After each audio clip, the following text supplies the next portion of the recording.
Yo, what is going on, guys? It's my Magicka Nightblade build. For the Fate DLC would be a Khajiit for the extra crit damage. Khajiit's the only race I recommend for this build. We're going to put all our points into max Magicka here to get 26k max Magicka, 32k max health with 16k max stamina.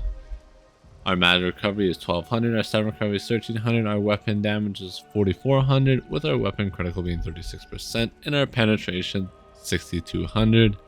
And our crit resist being 1700 with our spell and physical being 18k. Our stats fully buffed up is 6600 weapon damage here, 1600 stamina recovery, 1500 mag recovery, 42% crit with 27k spell and physical resistances on our both front and back bar. For our Mundus, we are running the Shadow. I wouldn't recommend running any other Mundus. If you want the critical damage from Shadow, so the Shadow's a must here. For our food, I'm running Smoke Bear Haunch. You want to run either Smoke Bear Haunch or Drizzle Mistral, the purple version of this food. It does basically the exact same thing as this one, it's just a lot cheaper. Vampire stays true. You want to be a vampire for this build, not only for the damage reduction that you get when you blow 50% health, but the also increased damage you get when you leave stealth. That is also very important to have. Our crit damage is 82% on this build, by the way, with our critical healing being 50%.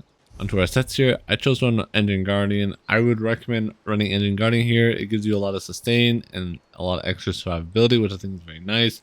The other set I would recommend would be Balorgs, and those are the only two monster sets I recommend really running. One Piece Trainee, and we're running Gourmands here.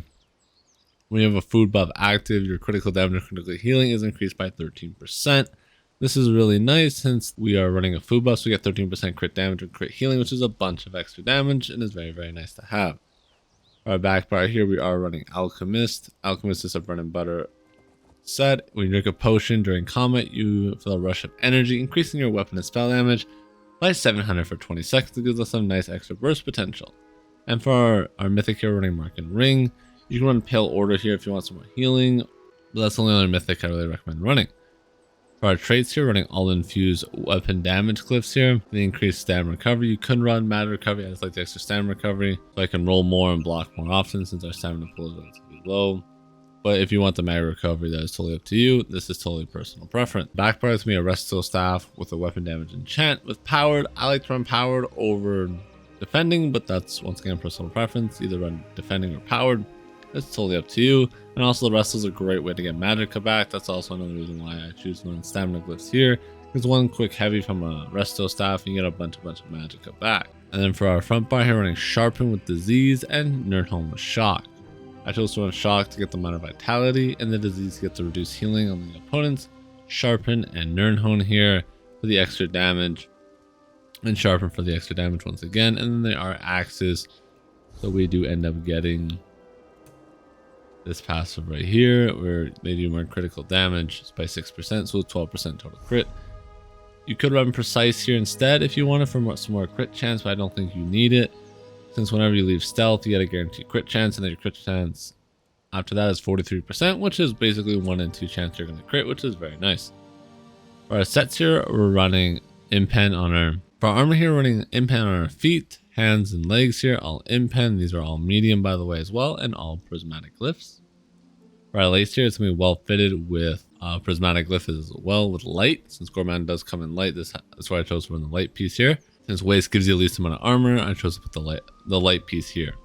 I chose to run well fitted just for the extra reduced cost on roll dodging and sprint, but you could run another piece of Impen here if you choose to do so.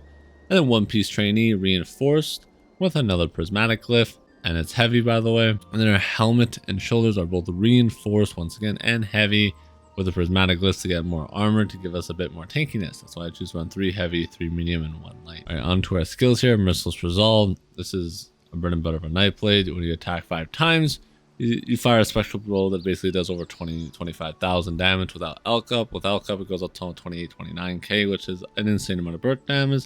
Plus, you have like 80% extra crit damage, so that thing crits, it hits like a truck, so it's very nice. Power Extraction. This is how we get our Major Brutality. I really like this. I think it's a very good way to buff the max Magicka here, Magicka Flood here on the front bar very easily, since we're not running any skill. And it gives us Minor Crit, which increases our weapon and spell damage by 215 extra for 30 seconds. So that's another reason why I like to run it. And then we're running Camouflage Hunter here. I chose to run this for the extra crit bonus. I don't recommend in crit pots. Try pots are just better with this setup. So I definitely recommend running Camouflage Hunter here instead of running Crit Pots with another skill here. I think Tripods and Camouflage Hunter is definitely the way to go. Concealed Weapon here, amazing ability. Whenever you lose stealth, you increase your damage by 10% for 5 seconds, which gives an insane amount of burst damage, which is very nice to have. Piercing Mark gets our major fracture. I chose to run this one so when someone dies, you heal the full health, which is super nice, and it stays on for a whole minute, so you never have to recast this basically on the same target. So it's a one and done skill, which is super nice. In cap, it's the bread and butter of a Nightblade. Once again, what can I say? Just a massive good skill. Healthy Offering. I chose to run this morph because I like the increased healing by 8%. You can choose the other morph, which reduces the cost of Magicka and the health, but I personally prefer the extra healing you get from this morph, the minor mending, which is 8%, which I think is very handy. Siphoning Attacks, this gives us some extra Magicka sustain since we're running no Magicka sustain on this build whatsoever, besides Engine Guardian and this ability right here. And then Resolving Vigor, what else can I say? It's a nice heal over time, it gives us minor resolve. Shadowy Disguise, its Cloak, and then Race Against Time. This is very nice as it gives us minus force for 20 seconds. And increases our movement speed by 30% and crit damage by 10%, which is super nice, and it removes all snares.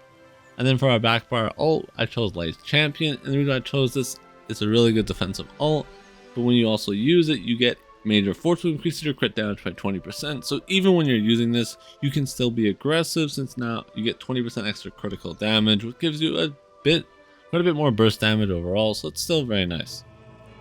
Onto our CP, we're running Ironclad to reduce damage taken from direct attacks. I recommend this CP because pretty much all the damage you're going to be taking will be direct damage. So this is a must-have CP. Master and Armor increases our damage done with direct attacks by 6%.